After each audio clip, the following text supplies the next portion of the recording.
Hey everybody, it's Jason Blaha here. Once again, it is time for a back and bicep day. And I decided this week what I'm going to do, let's just stick with the best back movements. I'm just going to do more arm work. I think that's really the solution to this stuff the more I think about it. Let's just keep building pecs and lats, but we'll prioritize arms by realistically, let's pick the best exercises we can. Let's do a little more volumes for biceps and triceps. And then I'm going to continue to do the band work because at the end of the day, one of the things I've noted as a coach, objectively, a lot of times when I have lifters with certain lagging muscles, sometimes it's an issue of getting more blood flow to them. So I feel like let's just finish up with bands every time. So that's what we're going to do. Obviously, continuing to get leaner now that I trimmed carbs a little bit. Again, I think we're kind of seeing it here today. Just in general, you guys will see it from the more front shots when we get done with some of this back work. But pull-ups, this is the way I like to perform my wide grip pull-ups. Keep in mind, this is my wide grip. When I do like a closer grip chin-up, I obviously get way higher, but this is literally my lat full range of motion. It has built massive lats for me. I mean, look at my back. I feel it work my back. I get a better contraction in my lats doing this than anything I have ever done. So I'm just going to continue to do it that way. And quite frankly, I don't care what people think. Eat a dick, you small back mofos. All right, now that being said, again, keep in mind we go into a full stretch. That is a lengthened position, and then I go until my scapula touch together, right? But with that wide grip, that's about as high as I can go, and that's okay because the lats are working through their full range of motion, and that's what we want. But yeah, knocked out 3 sets of 10 with that. Then we went over rows. I've been doing Yates rows. I'm like, let's go back to my normal barbell row for a bit. Why? Let's just maximize back, right? On the back work, let it maximize back. Biceps still get secondary involvement. And then we will come in and we will crush biceps from every angle possible. And again, I think that's probably the route I need to go more of. The same thing, I've been looking at the benching and I started messing with some close grip, but then I've realized not really what I need to do. Let's keep hammering the upper chest with all the incline work. Let's do everything wide grip and just double down on triceps. Right? It means I hit triceps in a lengthened position, which is what we miss on the press twice a week. Just like for me, a lot of my back stuff like this, for years and years, I did tons and tons of rows, and I did some pull-ups and stuff too. But I mean, I used rows, and we know that rows are inferior for biceps, and I didn't really do many curls. So again, we played catch up. But I'm at a point to where realistically, my biceps aren't really lagging. If you look, I just need more long head of the tricep, right? More long head of the tricep, more rear delt as I continue to get leaner. But overall, I mean, I'm looking pretty jacked, reasonably proportionate. I mean, there's still work to be done. But realistically speaking, I look at the compliments I get. I get compliments from competitive bodybuilders. I'm getting compliments from guys who coach bodybuilding coaches. So when those are the people who I know, who I'm friends with and acquaintance with, when they're giving me the compliments, we know we're in a good place. And they've all kind of said the same thing. Like I have every single one of them have told me I have the same weak points. It's always either triceps, long head of the triceps, rear delt. I haven't heard biceps from any of them, funny enough, not really. All right. Worst camera angle, because one, I don't know how to pose and I didn't think about the camera angle. Just going to show where my back is. I'll work on that better next time. All right, curls, the same thing. I've been doing the easy bar because I can get that narrow grip. It looks really good on camera. I'm at a point where I'm getting lean enough and jacked enough. I don't need to worry about a camera angle. Let's just do the best bicep exercise, and that's going to be right at shoulder width for me. Let's just do it shoulder width with the straight bar. Why? We need to take out that easy bar and that camber there. Let's just, since we're doing back work, all over hand grip like we're doing, let's make sure the curls are perfect for the biceps. So the same thing here, strict full range of motion curls, grind until pretty much I don't have a rep left. All right, the last 2 sets here are definitely failure for me. Again, we come up slow, controlled, bring it up enough to where we're getting that little bit of extension of the shoulder, which is part of the function of the bicep. We come all the way down to the bottom, lock it out. So a full range of motion curl, right? I always get people who are like, you need to tuck your elbows at your side. I'm not trying to do a drag curl, guys. We get that on the incline curl, that function people want. This is to work the entire bicep, which means we do need that forward movement. This is my big movement for the bicep, right? And I think we can see right there, look at the low back. Is my low back tightening up? Is the loose skin tightening up? Is the fat burning off the love handle area? Yeah, it's coming off now. Because now you guys saw me there, no belt on. No belt there, V-taper coming in. Hey, those things are coming along. Coming along pretty well.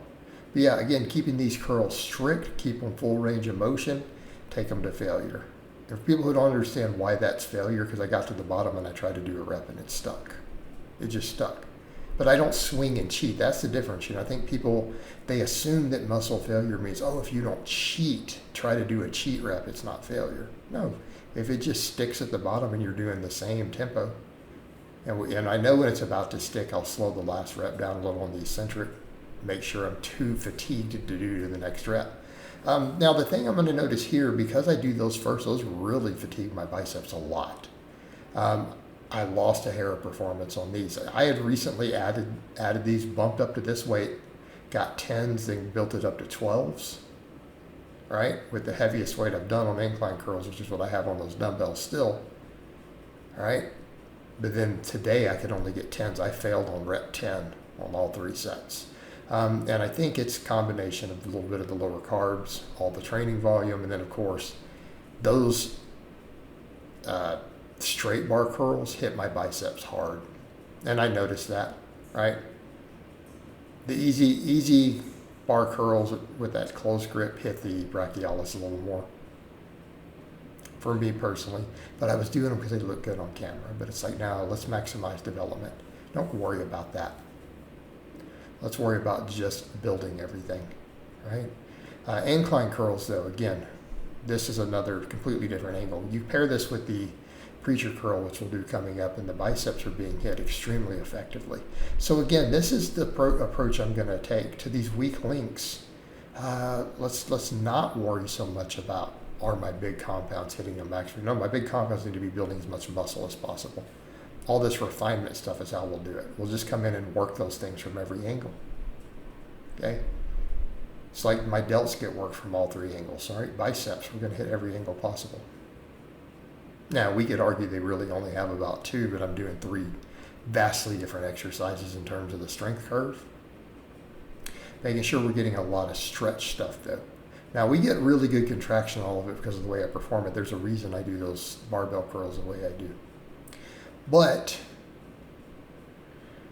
we do the incline curls, and then I came in and did dumbbell curls on the preacher bench. Now, do I really like the easy bar on the preacher bench? Yes. Do I think it's a great exercise? Yes.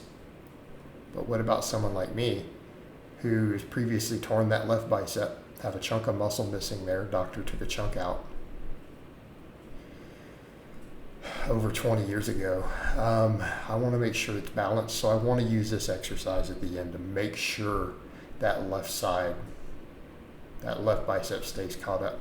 And by leading with it first gives me a chance to do that. So I'm taking my one unilateral exercise like that, and we're going to do it on the preacher bench because it's such an effective lengthened position, right? And that's what we're going to do. Build biceps up this way.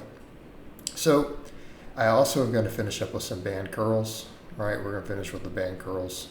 But again, here I'm pushing these sets to complete failure. You'll notice on these I'm having to assist on some of the last reps and just doing the negative.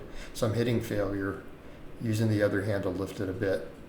And again, you guys see me getting into those positions. I mean, the physique's coming along. Going from power lifter to bodybuilder pretty dang quickly.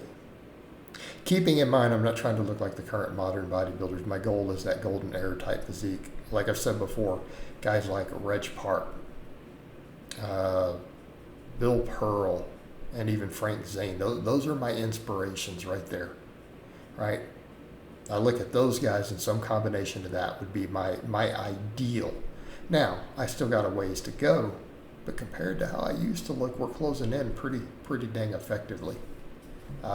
Like I said, we're going to keep working at it. But you know, I've got to look at it and go, is it realistically somewhat obtainable. Well, maybe if I keep working. I mean, we're seeing improvements. Just keep working at it. And I will look at that and go, those guys were some of the greats. That might be beyond my ability because, I'm me. I'm just me. But let's set it as an ideal and just work like hell for it. And stay strong. Because the other thing is, you guys were watching me deadlift 585 the other day, right? Pulled it up pretty easy. Just straight up, pulled it up with just some chalk and a belt. Gosh, I'm doing rep work with anywhere from 315 up to 335 on the bench. You guys saw me do a 475 safety bar squat the other day. I want to get maybe get a high bar squat back up to 500. So we want to stay strong. So doing this, it's not, you're just purely fluff and pump bodybuilding. No, we're going to stay strong, guys. We're going to stay strong. It is still power building. We're still going to do the big three heavy, but we're going to do all this other stuff. And I'm going to do everything. It's like I'm really enjoying just more back to the basic lifts. All right, squat, bench, deadlift, incline, rows, pull-ups, even some glute bridges, a bunch of barbell stuff. Base build, and then we come in and pound all the isolation stuff. So that's really the way I'm training these days, and I'm enjoying it, and it works because it lets me keep doing the big heavy movements I want to do. That's going to be the base. But then we come in and, if we have to take dumbbells, bands, whatever we have to do, hit every angle that gets missed. Make sure that all three heads of the tricep are worked, all three heads of the delts, the full bicep, the forearm flexors, forearm extensors, calves, everything. Even train my neck. And then I finish up with some band work. Why? I want to get that blood flowing. I want to make sure those tendons are good. This first band was too heavy. I barely got like 12 reps or so. Right, and then I went to a lighter band to finish up. So let's just get a good pump there. I want to make sure the tendons are good. Continue to get blood flow to the biceps. Plus, I look decently jacked in these right here. Surprisingly so. Right, got the bicep vein going. These are just really good finishers. Super happy with the workout. You see the V-taper there, everything looking decent. So I hope it's been informative, and I'll talk to you guys and gals next time.